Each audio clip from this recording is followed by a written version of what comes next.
warahmatullahi wabarakatuh. Halo sobat semuanya, bagaimana kabarnya?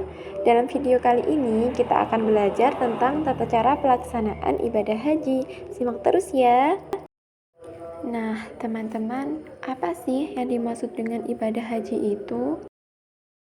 Dari segi bahasa, haji berarti menyengaja, sedangkan dari segi syariat Islam, haji berarti menyengaja mengunjungi Ka'bah untuk mengerjakan ibadah yang meliputi tawaf, sa'i, wukuf, dan ibadah-ibadah lainnya guna memenuhi perintah Allah SWT dan mengharap keridhoannya dalam masa yang tertentu.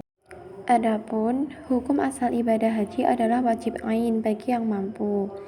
Melaksanakan haji menjadi kewajiban bagi seorang muslim karena memenuhi rukun Islam yang kelima. Apabila ada seorang muslim bernazar untuk haji, maka wajib baginya untuk melaksanakan haji. B. Syarat wajib haji. Syarat wajib haji itu ada 6.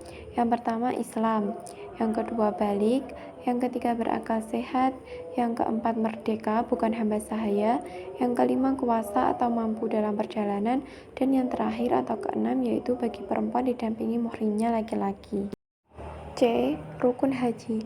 Rukun haji adalah rangkaian amalan yang harus dilakukan dalam ibadah haji dan tidak dapat diganti dengan yang lain, walaupun dengan dam. Apabila rukun haji ditinggalkan, maka tidak sah hajinya.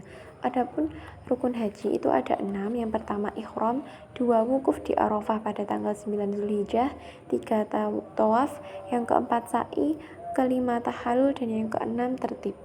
D. Wajib haji. Wajib haji adalah ketentuan yang apabila dilanggar maka hajinya tetap sah, tetapi wajib membayar dam.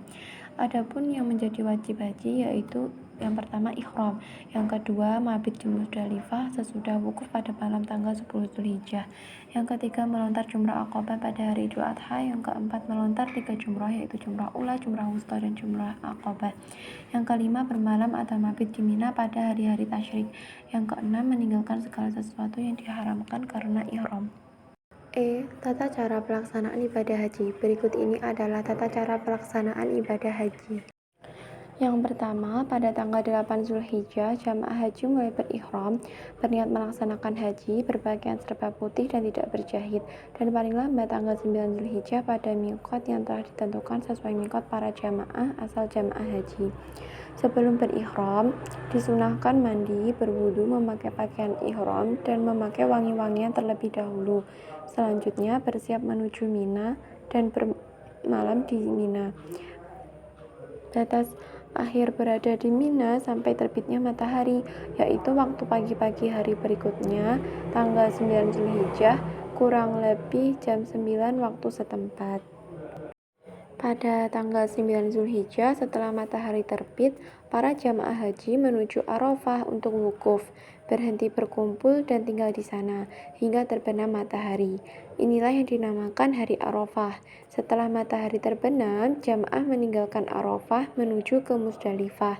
Di tempat ini, para jamaah haji melakukan sholat maghrib dan sholat isya secara jamak takhir, bermalam sampai datangnya sholat subuh berjamaah. Selanjutnya, para jamaah haji menuju ke Mina sambil membaca talbiyah. Di Musdalifah, jamaah haji mengambil batu kerikil 49 butir atau 70 butir untuk melempar jumroh di Mina. Sebelum matahari terbit pada tanggal 10 Zulhijjah atau pada hari raya Idul Adha, jamaah haji hendaknya sudah berada di Mina untuk melontar jumrah Aqabah, tempat untuk melontar batu yang terletak di Bukit Aqabah, dengan 7 batu kerikil sambil membaca Bismillahi wallahu akbar, rajman li syaitani wa hizbihi, atau bisa hanya dengan membaca Bismillahi wallahu akbar. Kemudian di Mina, para jamaah melakukan penyembelihan hewan kurban. Ini bagi jamaah yang hajinya haji tamattu dan qiron, dan memotong rambut atau tahallul pertama dengan cara mencukur atau menggunting rambut sekurang-kurangnya 3 helai. Dilakukannya tahallul pertama ini berarti para jamaah haji boleh memakai pakaian biasa dan melakukan semua perbuatan yang dilarang selama ihram, kecuali bersetubuh atau melakukan hubungan badan suami istri. Kemudian jamaah haji menuju Mekah untuk melakukan tawaf ifadah dan sa'i. Tawaf dilakukan dengan mengelilingi Ka'bah sebanyak 7 kali, dimulai dari arah yang sejajar dengan Hajar Aswad dan berakhir di sana pula.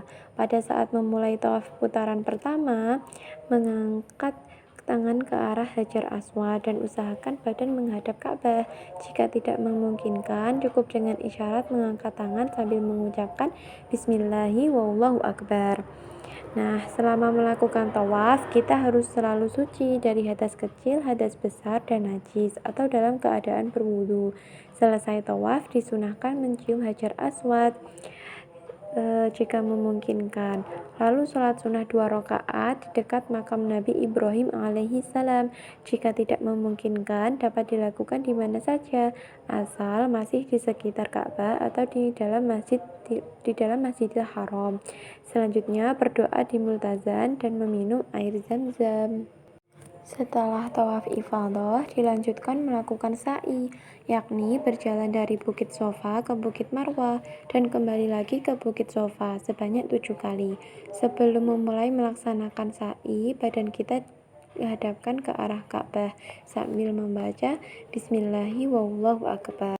Setelah melakukan sa'i pada tanggal 11, 12, dan 13 Zulhijjah, jamaah haji kembali ke Mina dan mabit selama 3 hari.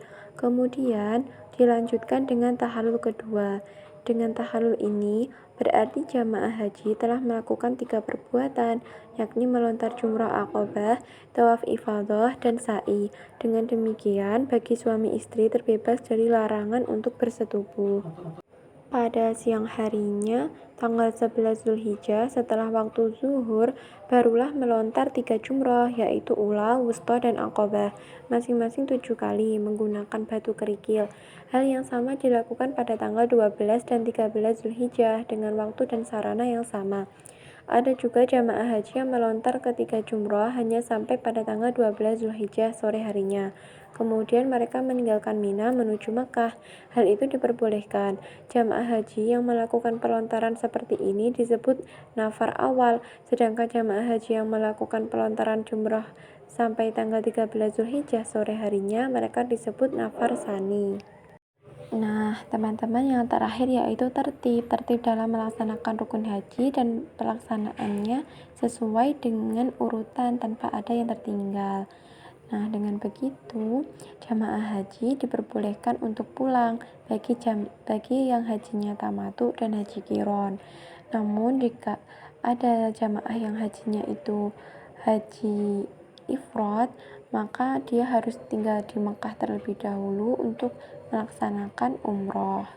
Teman-teman, demikian yang dapat saya sampaikan terkait tata cara pelaksanaan ibadah haji. Kurang lebihnya saya mohon maaf, semoga bermanfaat. Wassalamualaikum warahmatullahi wabarakatuh.